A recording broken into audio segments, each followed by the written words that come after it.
اعوذ باللہ من الشیطان الرجیم بسم اللہ الرحمن الرحیم۔ تمام دیکھتی آنکھوں اور سنتے کانوں کو عمر وائس کا سلام۔ امید کرتا ہوں تمام دوست احباب خیر خیریت سے ہوں گے۔ دوستو، آج کی ویڈیو میں آپ کو رب تعالیٰ اللہ پر یقین، پختہ یقین کس طرح رکھنا چاہیے اور کتنا کامل یقین ہونا چاہیے، اس سے متعلق ایک واقعہ کہ ایک بادشاہ تھا، اس کی 7 بیٹیاں تھیں۔ تو ایک دن بادشاہ بہت خوش ہوتا ہے اور اپنی 7 بیٹیوں کو پاس بلا کر پوچھتا ہے میں تم میں سب سے ایک سوال پوچھوں گا، اور اگر جواب اچھا لگا تو تمہارا جو من چاہا انعام مانگو بھی دوں گا۔ تو دوستو، سب 7 کی 7 بیٹیاں قطار میں کھڑی ہو گئی، ایک ایک کر کے سب سے سوال پوچھا گیا۔ تو دوستو، 6 بیٹیوں کا ایک ہی جواب تھا، 7ویں بیٹی کا الگ جواب تھا۔ سوال کیا تھا؟ بادشاہ کا اپنی بیٹیوں سے سوال یہ تھا کہ تم کس کا دیا کھاتی ہو، کس کا دیا پہنتی ہو؟ تو 7 میں سے 6 بیٹیوں کا جواب ہے کہ آپ کا دیا کھاتے ہیں اور آپ کا دیا پہنتے ہیں، آپ ہی کی وجہ سے ہماری یہ شان و شوکت ہے۔ یہ سن کر بادشاہ بہت خوش ہوا اور سب کو اس کی من پسند چیز دے دی۔ جب سب سے چھوٹی بیٹی کی باری آئی تو اس نے کہا کہ میں اللہ کا دیا کھاتی ہوں اور اپنی قسمت کا پہنتی ہوں اور یہ میرا نصیب ہے۔ بادشاہ جب یہ سنتا ہے تو آگ بگولا ہو جاتا ہے اور کہنے لگتا ہے کہ اے کم بخت، تو نے میری ناشکری کی ہے، تجھے اس کی سزا ضرور ملے گی۔ شہزادی نے کہا جو حکم ابا حضور۔ بادشاہ نے سپاہیوں کو حکم دیا کہ جاؤ اسے جنگل میں چھوڑ آؤ، میں بھی دیکھوں گا کہ یہ میرے بغیر کیسے اللہ کا دیا کھاتی ہے اور اپنے نصیب کا پہنتی ہے۔ شہزادی سے تمام زیورات واپس لے لیے گئے اور خستہ حال کپڑوں میں بغیر کسی ساز و سامان کے بادشاہ کے حکم کے مطابق جنگل میں تنہا چھوڑ دیا گیا۔ لیکن شہزادی بہت پرسکون مطمئن تھی اور توکل اللہ تھی کہ جو اس نے رزق اور عیش و عشرت میرے نصیب لکھی ہے وہ مجھے ضرور ملے گی۔ سب سپاہی شہزادی کو چھوڑ کر واپس چلے گئے جنگل میں۔ شہزادی جنگل کو دیکھنے لگی، چاروں طرف درخت ہی درخت تھے اور دوپہر سے شام ہونے والی تھی کہ شہزادی نے سوچا کیوں نہ کچھ لکڑیاں جمع کر لوں تاکہ رات کو آگ جلاؤں، پھر کوئی جنگلی جانور پاس نہیں آئے گا اور رات بھر گزر جائے گی۔ شہزادی جنگل میں لکڑیاں ڈھونڈنے چل پڑی۔ اس کی نظر ایک جھونپڑی پر پڑی جہاں باہر ایک بکری بندھی ہوئی تھی اور اندر سے کھانسنے کی آوازیں آ رہی تھیں۔ پہلے تو شہزادی بہت حیران ہوئی کہ اتنا ہی ویران جگہ پر جھونپڑی۔ جب وہ جھونپڑی کے اندر داخل ہوتی ہے تو کیا دیکھتی ہے کہ ایک بوڑھا ضعیف چارپائی پر لیٹا ہے اور کھانستے کھانستے پانی پانی پکار کر رہا ہے۔ شہزادی ادھر ادھر دیکھتی ہے تو کونے میں ایک پانی کا گڑھا پڑا ہوتا ہے۔ وہ گلاس میں پانی بھر کر بوڑھے ضعیف کو پلاتی ہے اور جھونپڑی کی صاف صفائی کرتی ہے۔ اتنے میں بوڑھا ضعیف شہزادی سے پوچھتا ہے کہ بیٹی تم کون ہو اور اتنے بڑے جنگل میں تم اکیلی کیا کر رہی ہو؟ تب شہزادی اسے بتاتی ہے کہ وہ یہاں تک کیسے پہنچی۔ بوڑھا ضعیف اسے جھونپڑی میں ہی رکنے کا بولتا ہے اور کہتا ہے کہ میں شہر میں کام کرتا ہوں، صبح شہر چلا جاؤں گا اور 8 دن کے بعد آؤں گا، تم یہیں رہو اور جھونپڑی میں کھانے کا سامان ہے اور ندی پاس ہی ہے، تم وہاں سے گڑھا بھر لیا کرنا۔ صبح کو بوڑھا ضعیف شہر چلا جاتا ہے اور شہزادی یہاں اکیلی جھونپڑی میں صاف صفائی کر کے بکری کا دودھ نکالتی ہے، آدھا اپنے لیے رکھ لیتی ہے اور آدھا باہر ایک کونے میں برتن میں ڈال کر رکھ دیتی ہے کہ رات کو کوئی جانور بھوکا یا پیاسا ہوگا تو پی لے گا، اور خود اندر آ کر سو جاتی ہے۔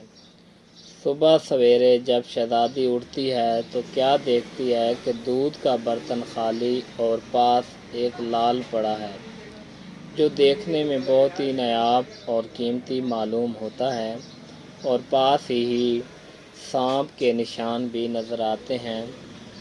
تب شہزادی کو خیال آتا ہے کہ بچپن میں اس نے سنا تھا کہ جب کوئی نایاب سانپ بہت خوش ہوتا ہے تو ایک ایسا لال اگلتا ہے جس کی قیمت ہیرے جواہرات سے بھی مہنگی ہوتی ہے۔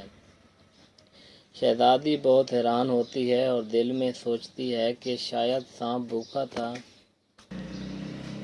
اسی لیے وہ دودھ پی کر خوشی میں لال چھوڑ گیا۔ پھر وہ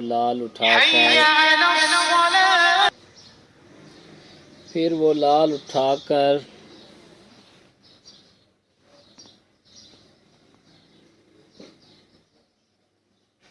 اپنے پاس رکھ لیتی ہے اور پھر اگلی رات شہزادی برتن میں دودھ دوبارہ رکھ دیتی ہے اور اگلی صبح جب دیکھتی ہے تو پھر ایک لال ہوتا ہے۔ ایسے ہی کرتے 7 دن گزر جاتے ہیں اور شہزادی کے پاس 7 لال جمع ہو جاتے ہیں، اور اس دن بوڑھا ضعیف بھی آ جاتا ہے۔ تب شہزادی اسے لال دکھاتی ہے اور سارا واقعہ بیان کرتی ہے، اور بوڑھے ضعیف کو 3 لال دیتی ہے اور کہتی ہے کہ شہر جا کر یہ لال بیچ دو اور آتے وقت اپنے ساتھ محل بنانے والے مزدور لے کر آنا۔ باقی 4 لال شہزادی اپنے گلے میں مالا کے طور پر پہن لیتی ہے، اور کچھ ہی مہینوں میں جنگل میں ایک عالی شان محل تیار ہو جاتا ہے جس میں بوڑھا ضعیف اور شہزادی رہنے لگتے ہیں۔ ایسا خوبصورت محل جس میں ہر آرائش، نوکر چاکر، دنیا کی تمام نعمتیں موجود ہوتی ہیں۔ شہزادی جنگل میں لکڑی کی فیکٹری لگا دیتی ہے جس میں غریب کام کرتے ہیں اور ان کی روٹی دانہ چلتا ہے، اور دیکھتے ہی دیکھتے جنگل شہر نما بن جاتا ہے اور دور دور تک دھوم مچ جاتی ہے کہ شہزادی بہت رحم دل ہے۔ یہ خبر ایسے ہی بادشاہ تک پہنچتی ہے تو بادشاہ کے دل میں اشتیاق ہوتا ہے کہ دیکھو تو صحیح کون سے ملک کی شہزادی ہے جس کی اتنی تعریف ہے۔ بادشاہ سپاہیوں کے ہاتھ پیغام بھیجتا ہے شہزادی سے ملنے۔ یہاں شہزادی کے سپاہی جب شہزادی کو بتاتے ہیں تو شہزادی یہ حکم دیتی ہے کہ بادشاہ سلامت ایک کی شرط پر ہم سے مل سکتے ہیں کہ وہ اپنی تمام بیٹیوں کے ساتھ میرے محل میں آئیں۔ سپاہی جا کر بادشاہ کو پیغام دیتے ہیں۔ ایک دن بادشاہ اپنی تمام بیٹیوں کے ساتھ شہزادی کے محل میں جاتا ہے۔ شہزادی ان سب سے ملتی ہے، چہرے پر نقاب کر کے، اور ان کے لیے 7 رنگ کے کھانے پیش کرتی ہے، اور ہر کھانے کے ساتھ اسی رنگ کا جوڑا زیورات پہن کر آتی ہے۔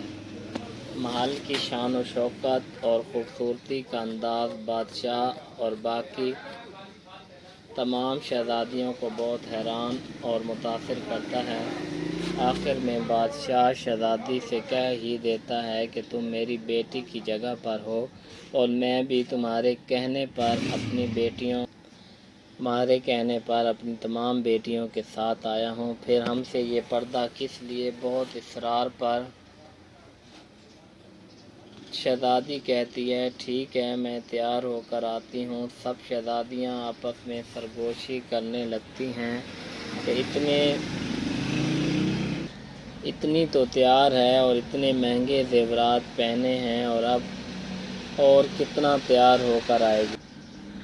سب شہزادیاں سرگوشی کرنے لگتی ہیں کہ اتنی تو تیار ہے، اتنے مہنگے زیورات پہنے ہیں، اب اور کتنا تیار ہو کر آئے گی۔ اتنے میں کیا دیکھتے ہیں کہ دور سے ایک خستہ حال کپڑوں میں کوئی آ رہا ہے، اور غور کرنے پر بادشاہ کو یاد آتا ہے کہ یہ ابھی تک زندہ ہے۔ میں تو سوچتا تھا کہ اسے جنگل کے جانور کھا گئے ہوں گے۔ اور جب میں نے اپنے سپاہیوں کو اس کی خبر لینے بھیجا تھا تب انہوں نے ہی بتایا تھا کہ وہاں شہزادی کا کوئی نام و نشان نہیں ہے، تو یہ کیسے ممکن ہے؟ بادشاہ خوشی سے جھوم اٹھتا ہے اور کہتا ہے شہزادی کو بلاؤ، میں تمہیں شہزادی سے آزاد کروا کے لے جاؤں گا، چاہے وہ تمہاری قیمت میری ساری بادشاہت مانگ لے۔ یہ سنتے ہی شہزادی بولتی ہے، نہیں ابا حضور، میں ہی وہی شہزادی ہوں، اور میں نہ کہتی تھی آپ کو کہ میں اللہ کا دیا کھاتی ہوں اور اپنے نصیب کا پہنتی ہوں، بس اسی اللہ نے مجھے کہاں سے کہاں پہنچا دیا ہے کہ آج میں آپ سے بھی زیادہ امیر ہوں۔ پھر شہزادی اپنا تمام حال بیان کرتی ہے کہ وہ اس مقام تک کیسے پہنچی، اور دکھاتی ہے کہ اپنے گلے کی مالا جس میں ابھی بھی 4 لال موجود ہوتے ہیں۔ یہ بات سنتے ہی باقی تمام شہزادیاں دل میں رشک کرنے لگتی ہیں اور سوچتی ہیں کہ اے کاش ہم نے بھی تب یہی کہا ہوتا کہ اللہ کا دیا کھاتی ہیں اور اپنے نصیب کا پہنتی ہیں۔ تو دوستو، یہ تھی اللہ سے امید، اللہ سے وابستگی، اللہ سے لگاؤ، کہ جب انسان اللہ سے دل لگاتا ہے اور اللہ سے ہی سچی امید جوڑتا ہے تو رب تعالیٰ اس کے لیے کہاں کہاں سے وسائل تلاش کر دیتا ہے۔ تو دوستو، میں امید کرتا ہوں کہ آپ تمام کو میری یہ ویڈیو پسند آئی ہوگی۔ اگر آپ تمام دوستوں کو میری یہ ویڈیو پسند آئی ہو تو اس کو لائک ضرور کیجئے گا۔